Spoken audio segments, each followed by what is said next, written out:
En el medio de la noche, lamentos provenientes de un pozo de riego llevaron a un descubrimiento macabro en las afueras de Montevideo. Una madre y sus hijos luchaban desesperadamente por no desaparecer bajo el agua. Sumergite con nosotros en este terrible caso, donde la insanía mental, la injusticia y las vueltas de tuerca te van a provocar tanto terror como indignación. Te invito a conocer los detalles de El crimen del aljibe.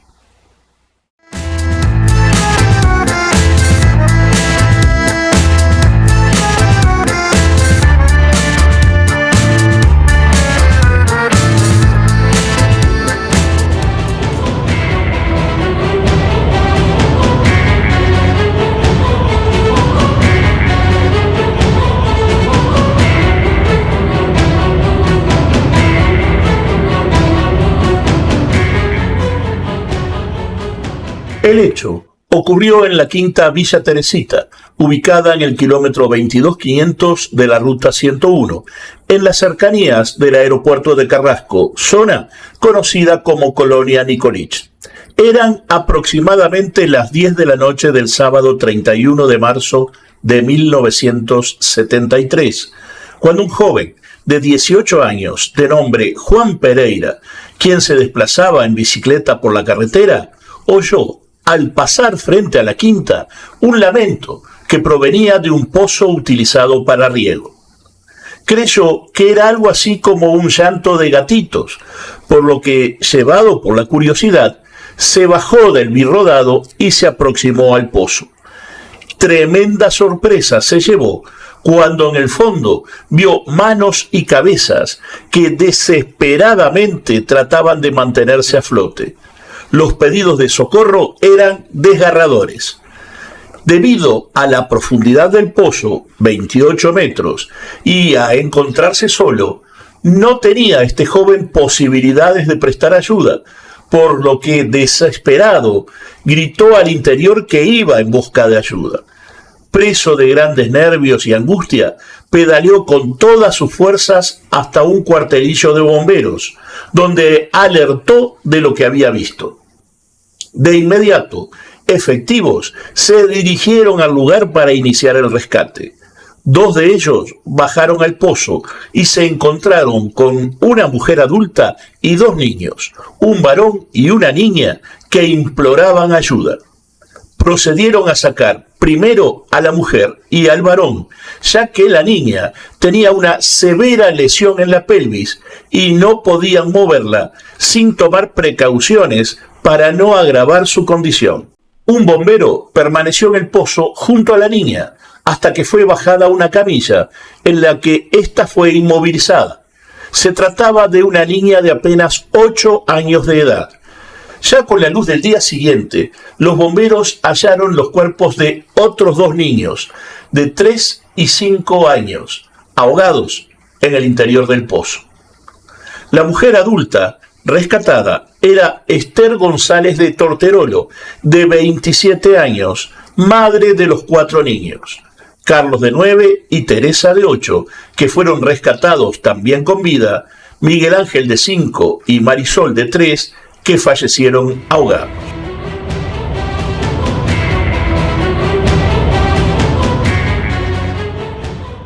La prensa de la mañana siguiente, 1 de abril, sacudió al país entero con una noticia tétrica. Bárbaro hecho ocurrió ayer en la octava de Canelones. Una joven madre y sus 4 hijos fueron arrojados a un pozo de riego. 2 fallecieron, la madre y 2 niños internados.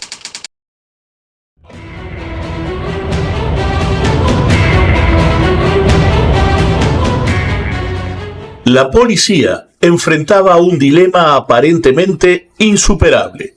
¿Cómo habían llegado las 5 víctimas al interior del pozo?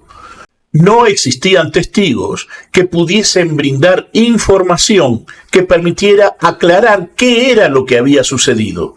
Una familia vecina de apellido Fontela no se encontraba esa noche en su casa.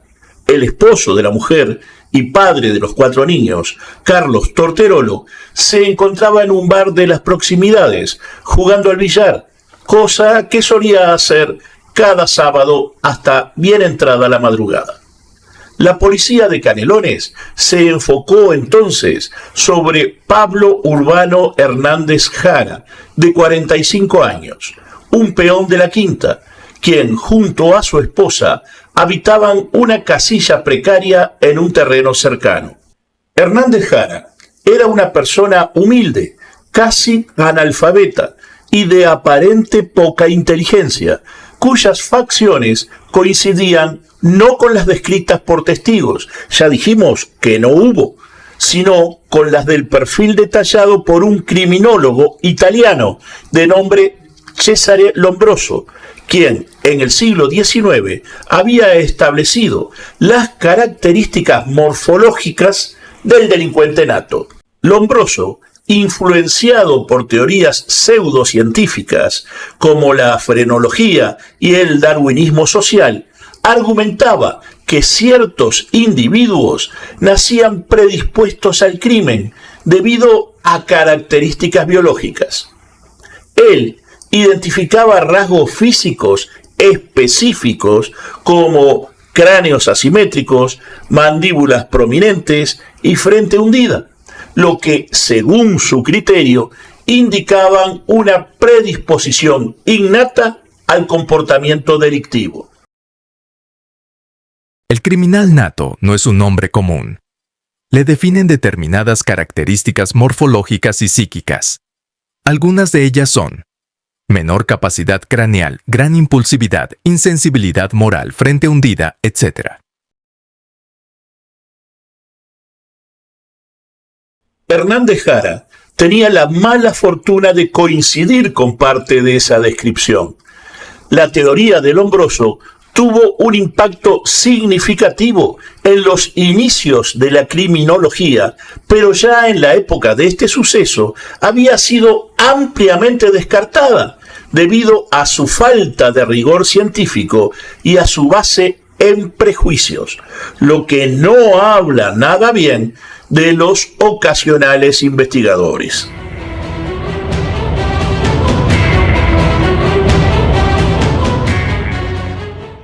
Hernández Jara confesó ante la policía ser el autor de los hechos, aunque más tarde, en el juzgado de Pando, se retractó y proclamó su inocencia. Este contraste entre ambas declaraciones genera interrogantes sobre las condiciones en las que se obtuvo su confesión inicial. Nos resulta inevitable preguntarnos si dicha confesión fue obtenida bajo presión o circunstancias que lo llevaron a admitir algo que no cometió. Aunque no hay pruebas concluyentes, la posibilidad de que haya sido víctima de métodos cuestionables no puede ser descartada por completo. De hecho, en posteriores entrevistas televisivas concedidas por Jara, él declaró que efectivamente había sido sometido a violencia. El jueves 12 de abril, tan solo 12 días después del crimen, Hernández Jara fue procesado, basándose esto en que supuestamente las víctimas sobrevivientes lo habrían reconocido. La prensa escrita transcribió su confesión. Según se desprende de las notas de prensa de la época, esta declaración tuvo que ser adaptada, ya que las palabras exactas del acusado resultaban poco comprensibles. Recordemos que Hernández Jara era casi analfabeto, por lo que el siguiente texto obedece más que a la declaración, a la interpretación de quienes la obtuvieron. El sábado, a las 6 de la tarde, fui a comprar carne.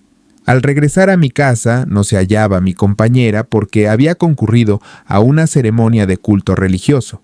No sé por qué, me entró como un ataque de locura y decidí ir a casa de Torterolo, sabiendo que él no se encontraba, pues acostumbraba a jugar al casín en lo de Manolo, un bar de las cercanías, la noche de los sábados. Cuando me atendió Carlitos, el hijo mayor, Le dije en voz alta que su padre se había desmayado al traspasar la portera. La señora Torterolo salió de inmediato, acompañada de sus hijos. En el trayecto, le dije que apagara el motor del pozo, que ya hacía 3 horas que estaba funcionando. Al hallarse de espaldas, la tomé por debajo de los brazos para arrojarla a las profundidades. Luchó conmigo, pero tuve más fuerzas y logré vencerla. Completamente loco, tomé a Carlitos, a Miguel Ángel y a Marisol, y uno a uno los tiré al pozo. María Teresa, horrorizada, intentó escapar, pero la corrí, y pese a su defensa conseguí asirla, lanzándola también al vacío. Después me fui para casa, cené con mi concubina y me acosté a dormir. Al enterarme que Carlitos, María Teresa y la señora de Torterolo estaban con vida, comprendí que estaba perdido, pues me iban a reconocer. En un intento por salvarme negué, pero no puedo más y por eso confieso. Cualquiera, sin ser un criminólogo ni un psicólogo, podrá advertir que, aunque ya dijimos que fue adaptada, difícilmente esta declaración podría provenir de Hernández Jara si consideramos su escasa formación y los conceptos manejados. Sin embargo, la policía y la justicia la dieron por válida.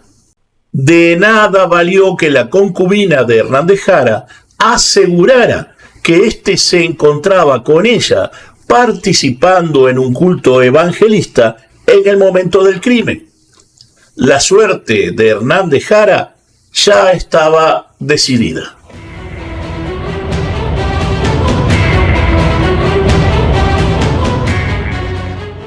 La prensa de la época no reparó en calificativos condenatorios para con Hernández Jara. Adjetivos tales como salvaje, infradotado y despiadado, así como frases que lo acusaban de ser un bárbaro asesino que pasará el resto de su vida en la cárcel, se repitieron diariamente y por semanas, en todos los diarios, menos en uno. No obstante esta avasallante corriente, el periodista Humberto Dolce, de El Diario de la Noche, tenía dudas sobre la culpabilidad de Hernández Jara. Dolce no veía muy posible que un hombre de complexión menuda hubiera sido capaz de someter, alzar y arrojar al pozo a una mujer robusta de más de 100 kilos de peso. Conocido en el ambiente de la prensa como el ciruja, Dolce era un experimentado cronista policial, acostumbrado a estar en contacto con todos los niveles de las fuerzas policiales, así como a ver innumerables casos de crímenes en su larga carrera periodística. Dolce obtuvo de Hernández Jara una carta fechada el 27 de mayo, en la que éste aseguraba su inocencia y la dio a conocer en las páginas del Diario de la Noche. En este documento, a diferencia de la declaración presentada por la policía, la redacción y ortografía no fueron modificadas. A continuación, vemos algunos de los párrafos más importantes de la misma. Señor director del Diario de la Noche, le habla un procesado de Canelones. Me llamo Pablo Hernández Jara. Quiero hacer una confesión. Se trata del caso Torterolo. Todo empezó en la noche del 1 de abril. Eran las 12 de la noche, más o menos, cuando golpearon la pared. Era el vecino de al lado y me dijo que tiraron la familia Torterolo al pozo. Yo no hice caso. Al otro día me levanté y estaba lloviendo y fui con ropa de trabajo. Pregunté, ¿qué pasó? Ya sabía que pasaba por el vecino. Tuve 15 minutos y dije, hasta luego. Yo salí para la casa, llegué y me dijo mi señora que la comida estaba pronta. Me dijo, anda y compra 1 litro de vino. Yo me fui a comprar el vino a lo de Ramón Coito. Salí con el vino para mi casa, llegué y comí con mi señora. Yo sequé los platos y limpié la mesa. Luego me acosté a dormir la siesta. A la noche fui a buscar tabaco a lo de Martínez y no había, y me fui para casa y me buscaba la policía. Más tarde llega la policía, el comisario y el chofer. El comisario me dijo, manos arriba, ya dentro de mi casa. Me apuntaban como si yo fuera un criminal de profesión. Salí a las 7 de la mañana, a donde el niño estaba internado. Me dijo el niño que yo era el culpable. Yo no comprendo cómo el niño me acusa, ya que el niño me quiere mucho. Vino al penal una persona que se llama Lalo. Es del juzgado de Pando y me dijo que yo había matado a los niños y que tenía 30 años de prisión. Y yo le dije que no era el asesino. Pasan los días y yo sigo en la cárcel, pasando miseria, sufro mucho. Mi señora pasa sin saber cómo yo estoy. Ni yo sé cómo pasa ella, si pasa hambre, si pasa frío. Yo espero un alma buena y generosa para conmigo. Muchos periodistas de otros medios desacreditaron esta carta y hasta se burlaron de Dolce, acusándolo de haberla inventado en procura de lograr notoriedad, probando la inocencia de Hernández Jara. Usaban como argumento que, debido a que el peón era casi analfabeto, no podría haber escrito la carta. Posteriormente, sin embargo, se comprobó que, aún con sus limitaciones, esta redacción sí estaba a su alcance.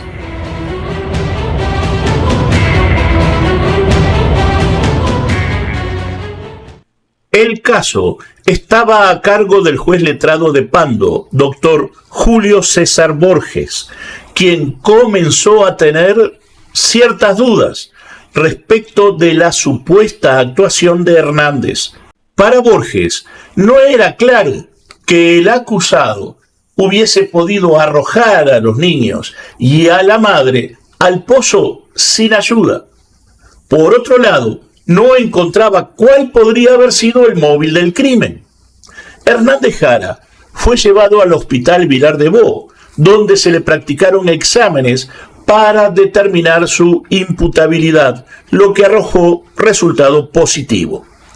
En los días subsiguientes fue detenido Alejandro Herrera, alias Prospiti.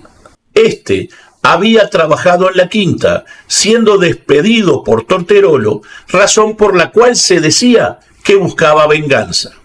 Uno de los niños habría descrito la presencia de un hombre de camisa blanca en el lugar de los hechos, aunque debido a la oscuridad no habría podido ver bien su rostro. Este detalle traía al caso la presencia de una segunda persona, y esta podría ser Herrera. El juez, doctor Julio César Borges, fijó para el día 15 de junio la reconstrucción de los hechos en el lugar del crimen. Ese día, numerosos vecinos y curiosos, venidos de otros sitios, se concentraron en la ruta 101 con la esperanza de poder ver lo que en el predio de la quinta habría de suceder. Como es de orden, todos los implicados estuvieron presentes en el sitio. Esther González de Torterolo, la madre víctima, arremetía contra Hernández Jara acusándolo de mentiroso cada vez que éste negaba su culpabilidad. Ambos acusados, Jara y Herrera, quisieron tomarse a golpes al tiempo que negaban su culpabilidad y se acusaba uno al otro. Tras la reconstrucción, el doctor Borges concluyó el sumario, convencido de haber llegado a la verdad. Declaró el caso como aclarado.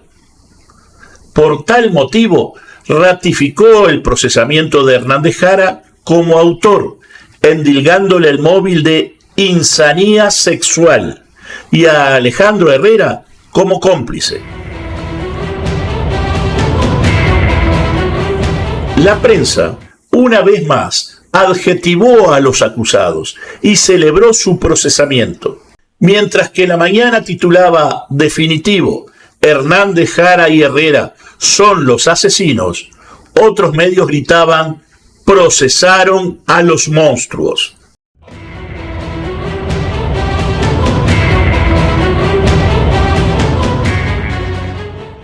Pero el caso no terminó ahí.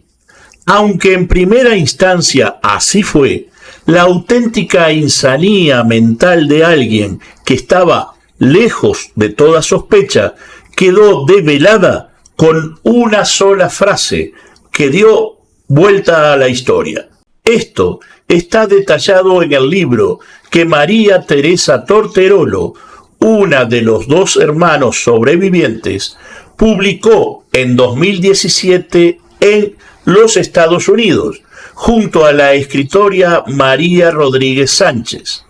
El mismo lleva por título Hija del dolor, hermana de la muerte, héroe de mi propia vida.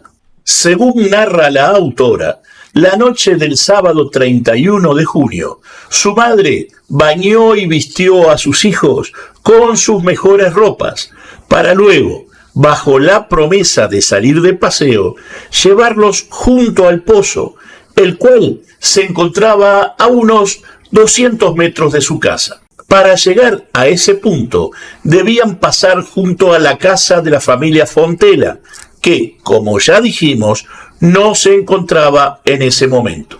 El pozo contaba con un brocal de hormigón de aproximadamente 1 metro de alto. Tras quitarles los zapatos a los 4, los alzó uno por uno y los fue sentando sobre el brocal, con los pies hacia adentro del pozo. Recuerdo como si hubiese sido anoche que a mi izquierda estaba sentadita Marisol, la más pequeña, y mi mamá parada detrás de ella, rodeándola con sus brazos por la cintura.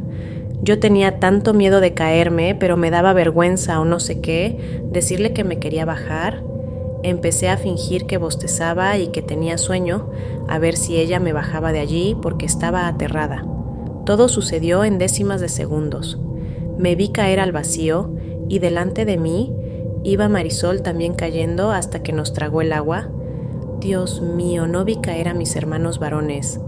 En medio del agua revuelta sentí un tirón en mi cabello muy fuerte. Alguien me estaba agarrando para sacarme a flote. Era Carlos, el único de nosotros que sabía nadar. Logré agarrarme de algo, el soporte del motor. Por suerte, los dos nos prendimos de ahí. Llorábamos y gritábamos con toda nuestra fuerza, pero nadie nos escuchaba porque no había nadie. Solo la silueta de mi mamá que nos observaba desde arriba, desde el pretil del pozo. Supongo que ella estaba aterrorizada por lo que había hecho, pero en el más absoluto silencio, hasta que, en una décima de segundo, no lo dudó y se arrojó también al interior, decidida a terminar con su vida y la de sus hijos, a quienes tanto amaba. Según María Teresa, mientras se aferraban desesperadamente a la vida dentro del pozo, su madre repetía una y otra vez que había sido un hombre quien los arrojó al interior del pozo, para luego agregar que ese hombre había sido Pablo Hernández Jara, creando así en las mentes de los niños, Carlos y Teresa, los dos sobrevivientes, una realidad inexistente. Esa mentira duró solo unos días. Narra Teresa que una mañana su madre discutía agriamente con su hermano Carlos, quien se mostraba en rebeldía. De pronto, de la boca de su madre se escuchó la verdad desgarradora. Yo no puedo soportar más esto. Si ustedes siguen así, portándose mal, yo voy a llamar a la policía. Y le voy a contar la verdad. Que fui yo, quien hizo todo aquella noche. Así me llevan presa. Y nunca más me van a ver. Y sí, fuiste vos. Y le echaste la culpa a Pablo.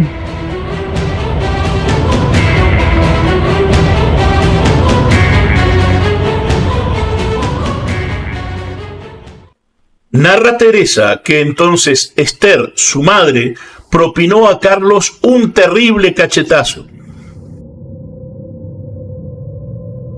En ese momento mi padre abrió la puerta, enceguecido, porque había escuchado absolutamente todo.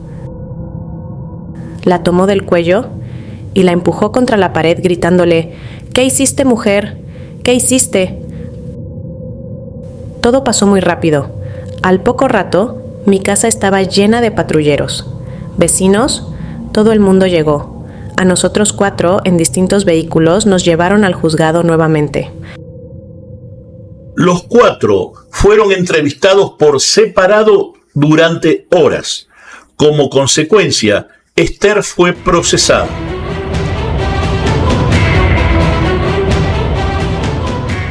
El diario La Mañana, que recordemos era hermano del Diario de la Noche, publicó un titular estremecedor: «La propia madre los tiró al pozo».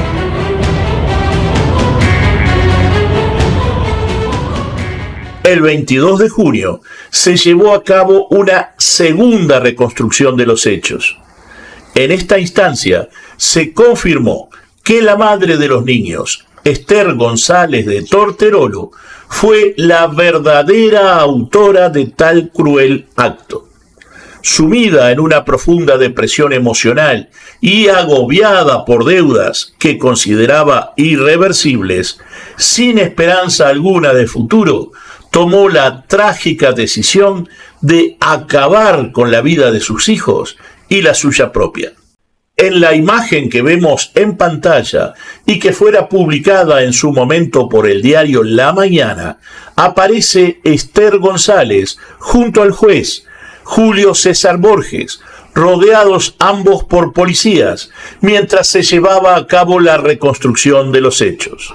La ahora acusada fue procesada ese mismo día por los delitos de homicidio, tentativa de homicidio y lesiones provocadas a sus 4 hijos. Por su parte, Pablo Hernández Jara y Alejandro Herrera fueron desvinculados de toda culpa y por tanto liberados.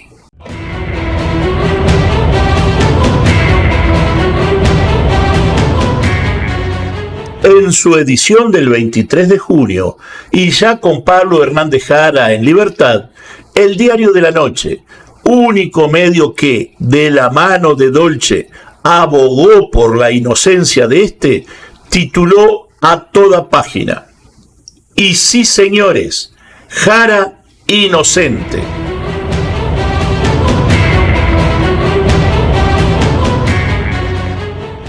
En la imagen, Jara, junto a la única persona que creyó en él y cuyas investigaciones posibilitaran que el caso se aclarase.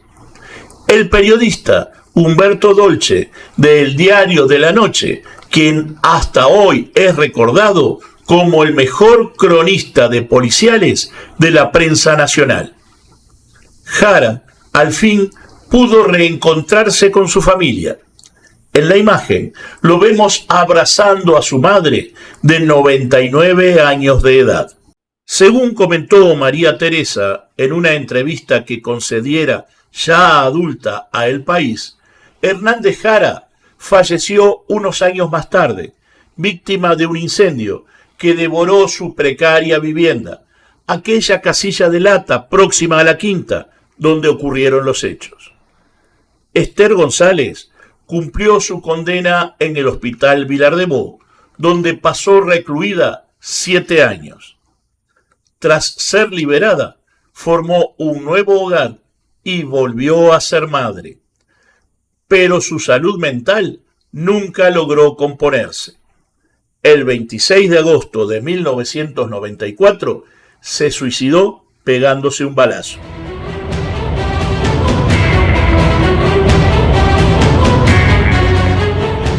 María Teresa luchó el resto de su vida por superar aquella terrible historia, aunque el destino se empeñó en que siempre la tuviese presente.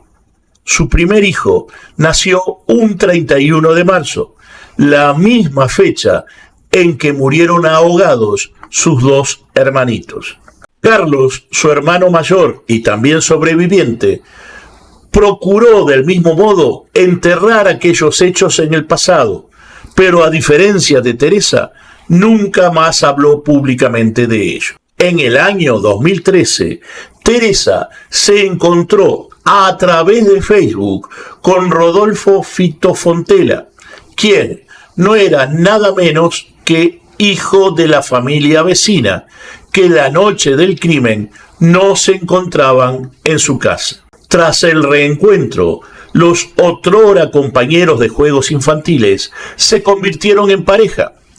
Poco tiempo después, ambos se propusieron comprar una casa. La búsqueda los llevó por la zona de San José de Carrasco, donde, al ir a visitar una propiedad, se encontraron con que el dueño era Juan Pereira, aquel jovencito de 18 años que la noche del 31 de marzo de 1973 desmontó de su bicicleta para auxiliar a unos supuestos gatitos.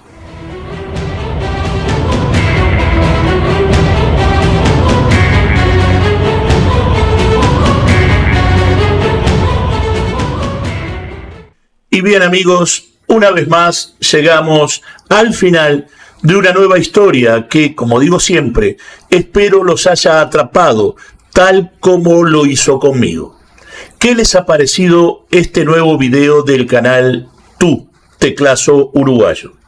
Les pido que dejen sus comentarios, denme su opinión sobre el caso y cuéntenme qué otros temas creen ustedes que deberíamos tratar en este canal. Por favor, si aún no se han suscrito, háganlo ya mismo antes de retirarse. Finalmente, les pido que si les ha gustado este video, me regalen su like. Gracias por acompañarme.